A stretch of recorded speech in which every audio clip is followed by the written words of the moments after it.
Avant de parler de la conduite à tenir devant des aftes, il faut d'abord les définir précisément, car toutes les lésions buccales érosives ne sont pas des aftes. Le diagnostic d'un aphte est essentiellement clinique. Il s'agit d'ulcérations douloureuses, avec un fond jaunâtre ou blanc grisâtre, une base infiltrée, des bords nets, cerclés par un halo érythémateux.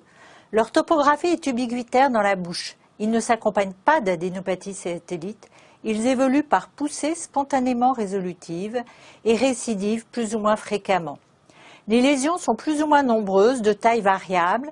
Ils sont souvent confondus avec des érosions secondaires à des vésicules ou à des bulles, généralement à fond rose, avec une base non indurée. Les vésicules sont le plus souvent en rapport avec un herpès de primo-infection, avec des lésions au pourtour de la bouche, des adénopathies satellites ou un herpès récurrent, avec moins de lésions.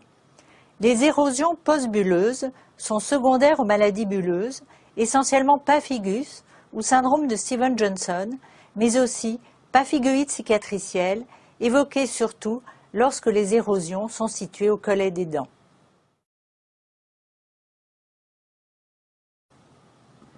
Un aphte isolé ne justifie d'aucun examen complémentaire ni d'aucun traitement. Lorsque les aftes récidivent dans la bouche, à raison de plus de 4 poussées par an, il s'agit d'une aphthose buccale.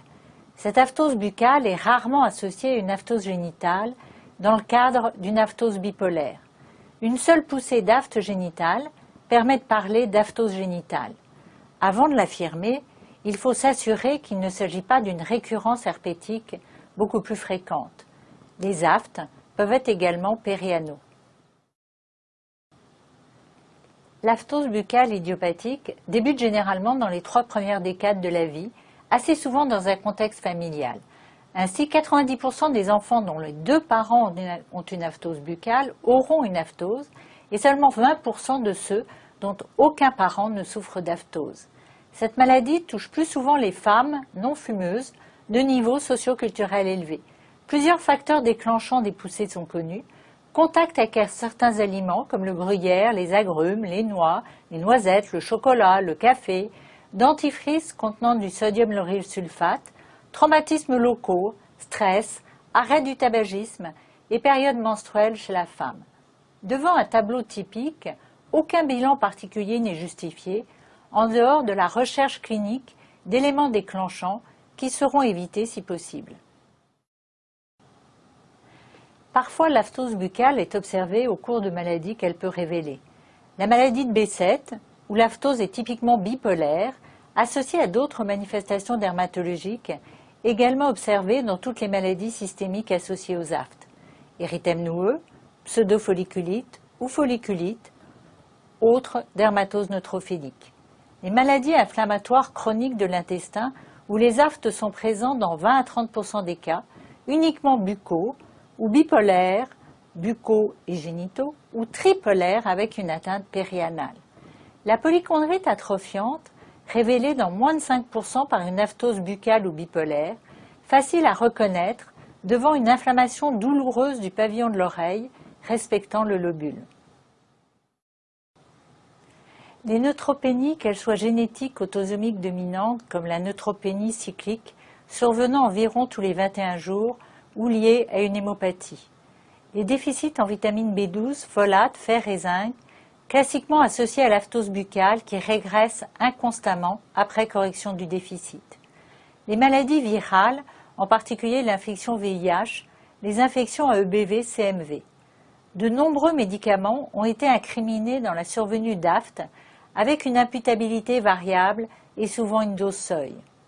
Enfin, d'autres maladies plus rares, telles que certaines maladies fébriles infantiles ou dermatoses neutrophiliques, peuvent être associées à des aftes.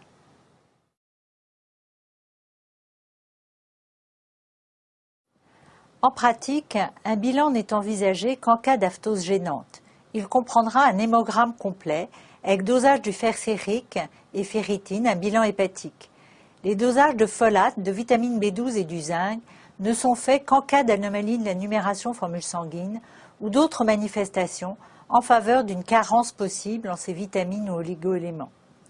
Le malade sera soigneusement interrogé sur d'éventuelles prises médicamenteuses.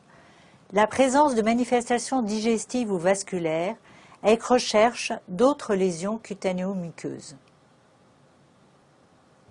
La prise en charge d'une aphthose buccale comporte dans tous les cas une éviction des aliments susceptibles d'accentuer la douleur comme le vinaigre ou les citrons, ainsi que des aliments favorisant l'apparition des aphtes. Des mesures d'hygiène buccale, comme la remise en état de la denture et des prothèses, sont conseillées. Le traitement local est recommandé dans tous les cas. Il suffit généralement dans les aphtoses peu invalidantes, à récidive espacée ou en cas d'aphte sporadique. Il est utilisé à visée antalgique, anti-inflammatoire et antiseptique. Son action est symptomatique, ne réduisant pas la durée des poussées. Le traitement général n'est prescrit qu'en cas d'aphthose sévère, handicapante, avec des poussées rapprochées. Le plus utilisé est un alcaloïde tricyclique qui inhibe le chimiotactisme des polynucléaires. Sa prescription en continu dans l'aphthose est étayée par plusieurs études ouvertes avec des résultats comparables montrant un effet préventif dans environ 2/3 des cas. L'association à un antiagrégant a un intérêt théorique qui n'a jamais été démontré dans des études cliniques. En cas de résistance à ce traitement, il est conseillé d'envoyer le patient à l'hôpital où un autre traitement pourra lui être prescrit de délivrance hospitalière avec cependant un risque tératogène et neurologique.